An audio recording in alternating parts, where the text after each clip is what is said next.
डाला कि वोट दे दो, ये नहीं होगा। आप उस आदमी से जिन्होंने हमारे खिलाफ, हमारे राष्ट्र के खिलाफ, हमारी संस्कृति के खिलाफ जो कानून बनाए, आप तब भी चुप रहे और अब भी चुप हैं, तो फिर मैं मानता हूं कि आप उसमें शामिल हैं, आपकी मुझ सहमति है। इसलिए 1991 में भारत की संसद में कानून बना, नहीं बताया गया आपको, और कोशिश की कि आपको पता ही ना चले, और जो आपका शत्रु था, दुश्मन था, वो कभी चाहता नहीं था कि बताना, इसलिए कभी उसने नारे नहीं लगाए जैसे आप अक्सर लगाते हैं भारत माता की जय। वो जानते हैं कि जब तक इनको नहीं पता चल रहा वही अच्छा है। मेरा काम इतना ही है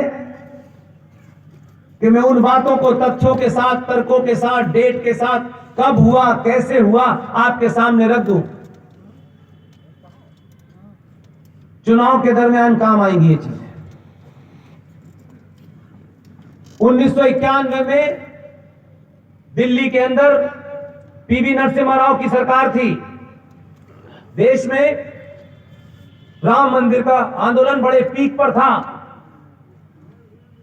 कुछ लोगों को राम मंदिर चाहिए था, कुछ लोगों को नहीं चाहिए था।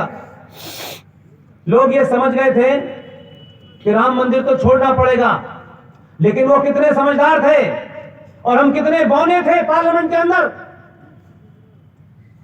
उन्होंने कहा अच्छा ठीक है, राम मंदिर को नहीं इसमें शामिल करते हैं, लेकिन देश भर में 30 से 40 हजार मंदिरों के ऊपर उन्होंने कानून बना दिया।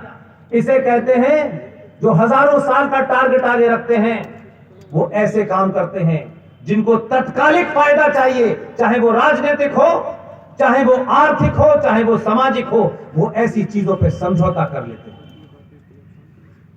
प्लेसेस ऑफ वर्शिप एक्ट 1991 पे कानून बन गया, अयोध्या को उसमें से निकाल दिया और देश भर के जितने 40 से 50 हजार मंदिर तोड़े थे उनके ऊपर एक कानून बन गया, संसद ने बनाया।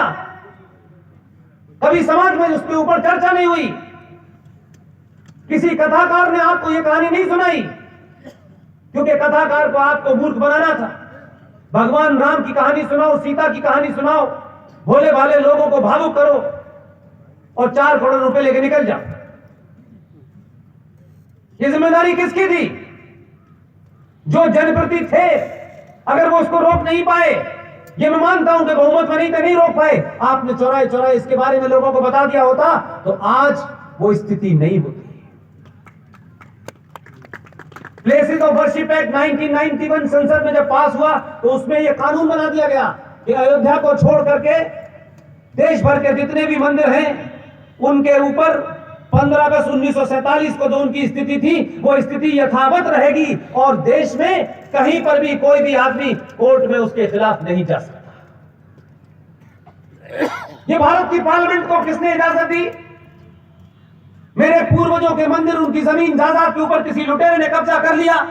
भारत की पार्लियामेंट ने कहा कि अब यह कब्जा बरकरार रहेगा और आप इसको अपना कानूनी तौर पर मांग सकते हैं, न कोर्ट जा सकते हैं, न संविधान इसमें आपकी मदद कर सकता और न संसद आपकी मदद कर सकती है। 1991 से तरफ दिन गिनिए, आज 30 साल हो गए। यह बात आपने कभी सुनी थी? अगर नहीं सुनी थी तो इससे निकलने का रास्ता किसी ने आपको बताया था? मैं आपको इसलिए रास्ता बताने आया हूं। ये लम्हा, ये क्षण, चुनाव तो बहुत होंगे,